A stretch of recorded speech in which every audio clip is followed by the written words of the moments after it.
formimit, se në fund fare duhet një formim profesional që të merresh dhe të ndërtosh të lloj kurrikule ndryshe për tu përshtatur. Patjetër. Ideja është që unë mendoj se hendeku i parë është në mentalitet. Sepse infrastruktura është diçka që vjen në momentin që ti ke një mentalitet. Pra në momentin që ti si profesionist, si mësues, si drejtor, si përfaqësues në rang më të lartë, ti koncepton që realiteti nuk mund të jetë ky që është. Pra ti koncepton që fëmia në këtë realitet nuk po jeton mirë, nuk po familja e tij po përballet me shumë vështirësi, po përballet me shumë sfida.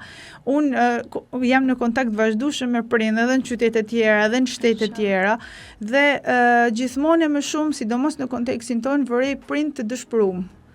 Jo për diagnozen, për moskuptimin, për atë hendekun që ekziston mes faktit që akoma nxënësin me spektër shihet në klasë si një peshë, jo si një mundësi për me njoh një person që